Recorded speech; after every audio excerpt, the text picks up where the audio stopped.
Bonjour les amis, bienvenue dans les taroscopes sentimentaux pour l'hiver 2022-2023.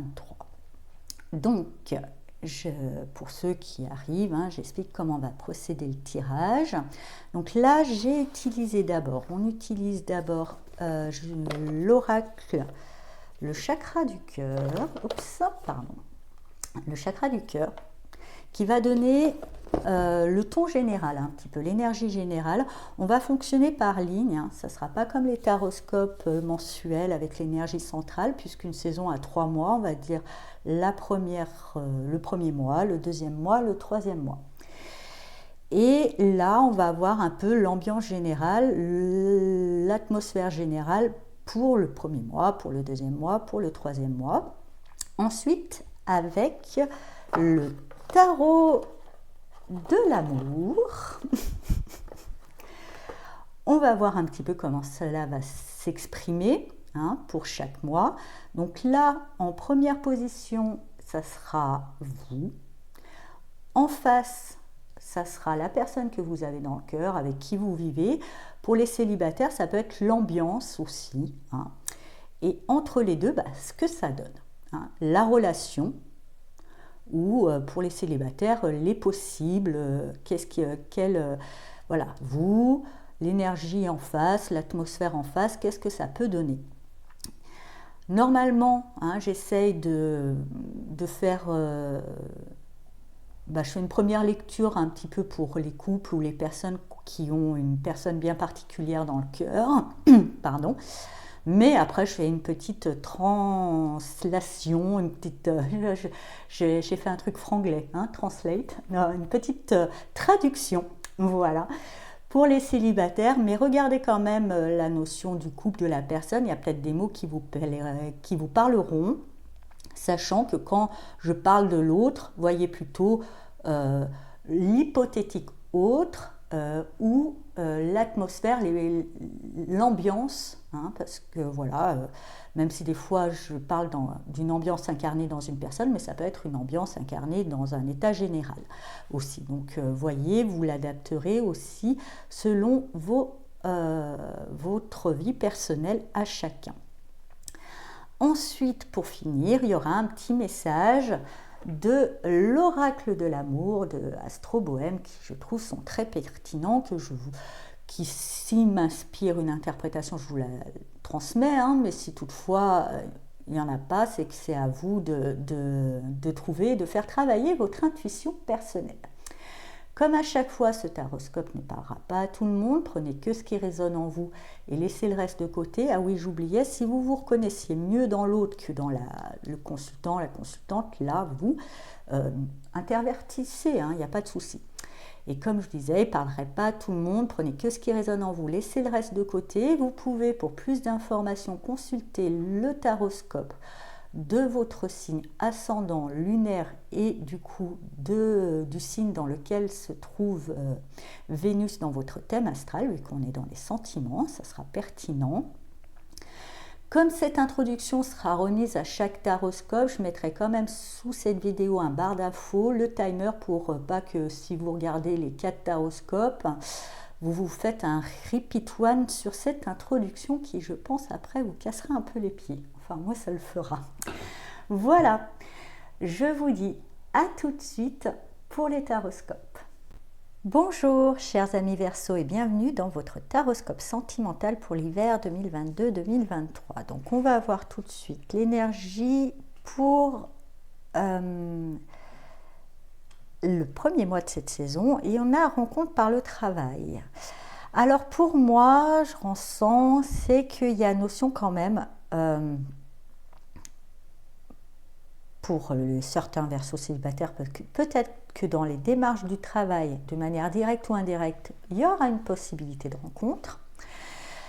Pour ceux qui sont en couple, je ressens que c'est pas qu'il y a de rencontre, c'est que vous serez vraiment... ça ne sera pas votre priorité, l'amour, ça sera un peu le travail, dans un premier temps. Aussi pour des célibataires, ça ne sera peut-être pas la rencontre qui sera la priorité, mais le travail. On va voir. Alors justement, avec le roi de bâton, là, vous êtes dans une énergie de je prends ma vie en main, je décide, je crée mon bonheur, mais je ne le ressens pas dans l'amour malheureusement, hein. Vraiment, je le ressens lié au travail. Vous êtes vraiment dans cette démarche, hein. Vous êtes amoureux de votre job ou vous cherchez d'abord d'avoir votre travail vraiment à maîtriser et l'amour passe un peu après. En face, bah, du coup, ça déstabilise pas mal l'autre, hein, d'être relégué un petit peu en bas de la liste des priorités. Et ça remet pas mal de choses en question du coup. C'est pas évident. On va voir entre vous. Bah, du coup, entre vous, bah oui, peut-être que vous êtes à fond dans le travail parce qu'il y a un manque financier à devoir gérer. Il y a aussi, bah, du coup, entre vous, je dirais, la relation, elle perd un peu d'énergie, hein. Elle est un petit peu en baisse de forme, hein, du coup, parce que, bah, voilà, elle n'est pas nourrie, tout simplement. Vous êtes préoccupé par vos responsabilités. En face, bah, il y a quelqu'un qui est plutôt à même pas réagir, à se laisser effondrer par le fait que voilà, vous n'êtes pas tout ça, que voilà, c'est plutôt quelque chose qui le déstabilise, l'autre prend ça comme un affront presque et ça le déstabilise, mais au lieu de le verbaliser ou peut-être justement de chercher, voilà, et du coup la relation est un petit peu en baisse. Pour les célibataires, bah effectivement, hein, il y a un événement imprévu, il y a quelque chose, il y a beaucoup d'imprévus qui risquent de vous déstabiliser pas mal. Dans une démarche de travail, donc soit une rencontre, soit en tous les cas, vous dans le travail, il y a des choses à régler. En face, là, l'énergie, le truc, c'est plutôt de remettre de l'ordre dans quelque chose qui s'était un petit peu cassé la figure, redonner une santé à votre travail. Et du coup, l'amour, c'est juste pas dans vos priorités pour le premier mois du mois, hein, de la saison. Ensuite, alors, pour ceux qui ont une relation peut-être liée au travail, bah, ça sera, qui ont une rencontre au travail, les célibataires vont peut-être entamer une relation secrète, un peu discrète, hein, forcément. Ou en tous les cas, pour moi, vous revenez, pour ceux qui étaient vraiment dans leur job, vous revenez timidement, ça reste encore discret, timide, dans la vibration plus romantique de votre vie, mais ça reste timide. Car effectivement, hein, lié toujours un petit peu à votre travail, il y a encore quelques peurs, quelques angoisses que vous avez besoin d'approfondir, mais qui pour moi ne sont pas fondées, hein, en tous les cas. En face de vous, ça va, il y a quelqu'un qui a retrouvé, hein, dans cette instabilité finalement, a retrouvé en soi certaines ressources et comprend que vous, au jour d'aujourd'hui, vous avez vos angoisses liées à la vie professionnelle, aux finances, peut-être tout ça, que vous faites quand même quelques petits efforts, mais ça reste discret, comprend et fait preuve de patience et de compassion, ce qui peut donner de la passion. Du coup, et reste dans la bienveillance, même si au départ ça a été très déstabilisant, ça a permis de renaître, peut-être mettre des choses à plat et comprend un petit peu mieux votre état d'esprit et le respecte. Du coup, entre vous, il y a quand même quelques non-dits, vous parce que vous êtes encore discret, il y a des choses qui ne sont pas vraiment regardées, l'autre est plutôt bah, j'attends. Hein, plutôt que d'être actif, même pas je parle, j'attends que ça se calme, j'attends que les feux passent au vert. Donc du coup, il y a un peu des non-dits par rapport sûrement à la peut-être souffrance, hein, qui a été vécue au départ, et vous par rapport à peut-être justement certaines angoisses liées au matériel et une incapacité là à vous impliquer plus que ce que vous ne pouvez dans la relation. Pour les célibataires, effectivement, hein, s'il y a une rencontre au travail, bah, du coup ça vous fait un petit peu peur parce que voilà, on mélange deux sphères qui vous aimez pas trop bien mélanger. En face, il y a quelqu'un qui est quand même assez bienveillant, doux dans la compassion, mais effectivement, C'est peut-être une relation secrète parce qu'il y a on parle de non-dit, il y a des choses cachées, hein. Vous cachez des choses, et du coup, même si elle est discrète aussi, cette relation, vous n'êtes pas libre de l'exprimer comme vous voulez, donc vous êtes obligé un petit peu de jouer un peu des jeux de rôle qui manquent de sincérité, de franchise à vos yeux, ce que vous aimez pas trop, par peur de foutre un peu le bordel. Aussi pour ceux qui étaient aussi célibataires, qui n'est pas forcément au travail, qui reprennent doucement. Vous n'êtes pas prêt, ça vous fait un peu peur, même si en face il y a de la bienveillance, vous n'êtes pas prêt. Il y a des choses qui sont pas réglées, il y a des trucs que vous voulez pas regarder en face, ou peut-être ces peurs vous voulez pas les regarder vraiment en face et les exprimer. Il y a quelque chose encore un petit peu trop embryonnaire qui n'est pas assez fort pour pouvoir exprimer et vraiment donner du concret. Voilà, c'est pas évident, mais je sens pas que c'est lourd non plus, c'est juste que ça prend du temps. Ensuite, prise de conscience de ton âme sœur. Bon. Et bien, dans son attitude, je dirais de l'autre, hein, plutôt bienveillant, patient par rapport à ce moment un peu difficile, vous réalisez que c'est quand même la personne pour vous. Il y a une notion où vous réalisez l'un l'autre, hein, que vous êtes fait l'un pour l'autre, parce que quelque part, c'est dans les moments les moins faciles qu'on peut juger de la solidité d'une relation. Vous, du coup, là, c'est bon, hein. Je dirais votre travail à payer, vous avez cette fois-ci l'abondance, vous êtes serein et cette fois-ci, vous êtes prêt à partager avec cet autre qui a su faire preuve de patience malgré l'instabilité que ça a provoqué chez elle ou lui. Du coup, l'autre en face, je dirais du coup qui rongeait un petit peu son frein et est prêt à partir sur les chapeaux de roue, hein.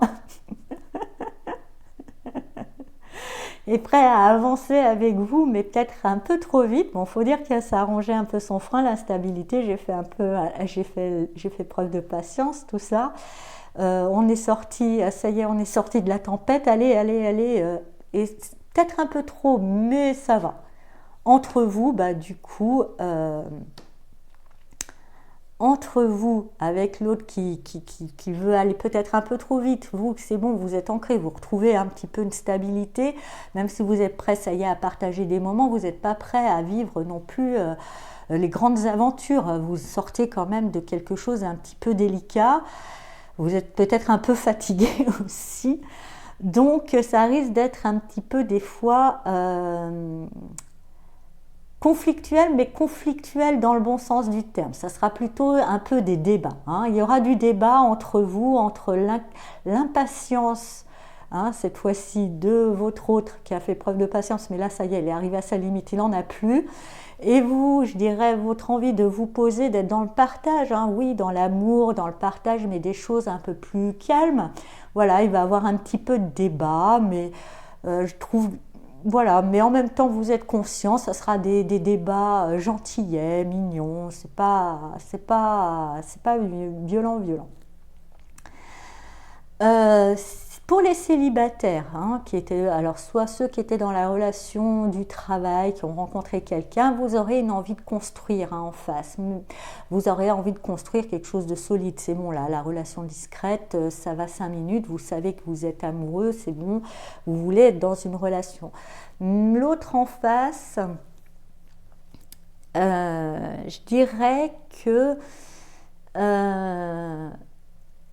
n'est pas forcément dans cette vibe de construction, mais plutôt dans des théories, mais manque de pratique. Alors, part vite, hein, dans les théories, part vite dans les raisonnements, mais dans les faits, concrètement, il n'y a rien. Et du coup, ça risque de créer un petit peu à un moment quelques conflits, quelques luttes de pouvoir, bien que vous êtes conscients l'un l'autre que c'est la bonne personne. Mais il va avoir des petites luttes de pouvoir. Voilà ce que je ressens entre vous. Peut-être justement parce que vous êtes dans le début d'une relation et souvent au début il y a quelques luttes de pouvoir pour délimiter un petit peu les limites de chacun. Mais en face de vous, il y a quelqu'un qui est beaucoup trop dans le mental, pas assez quand même dans l'action, et vous allez être dans le concret là, c'est bon, hein, faire des plans sur la comète c'est bien, les réaliser c'est mieux. Donc voilà, il va y avoir une petite dissonance, mais là aussi je la sens pas violente. Pour ceux qui n'ont pas rencontré dans le travail, qui étaient justement bien au prix de leur travail, qui ont entrouvert la porte au début, là vous l'ouvrez en grand. Vous l'ouvrez en grand, il est temps, vous avez envie de construire. Mais vous avez en face de vous, je dirais, des gens qui ne sont pas assez ancrés, pas assez solides. Il n'y a pas un contexte et ça risque d'être un petit peu conflictuel à l'intérieur de vous. Il y aura un conflit entre est-ce que je reste dans mon objectif de construire ou je me laisse partir dans des choses un peu plus volatiles et moins concrètes. Là, je dirais, vous avez pris conscience de ce que vous voulez, restez aligné avec ce que vous voulez. Si vous remettez en question votre idéal, surtout qu'il a fallu du temps pour que vous puissiez le poser, c'est dommage. Voilà. C'est dommage de remettre en question un idéal. Mais c'est vrai que je peux comprendre, vous vous dites, vous voulez tellement, voilà, vous voulez vraiment rencontrer quelqu'un, avoir cette relation que voilà, vous êtes presque à vous dire vaut mieux que je sois mal accompagnée que seule. Peut-être pas, hein, voilà. Peut-être pas. On va voir avec l'oracle de l'amour de l'astrologie bohème quel message pour vous. Écoute cette émotion. Elle est messagère d'amour et d'évolution. Je pense que c'est là, quand ça va commencer à s'entrouvrir, c'est qu'il y a une petite émotion qui va vous traverser. Voilà, chers amis Verseau, j'espère que ce taroscope vous a parlé. Je vous souhaite un très bel hiver et je vous dis à bientôt. Au revoir.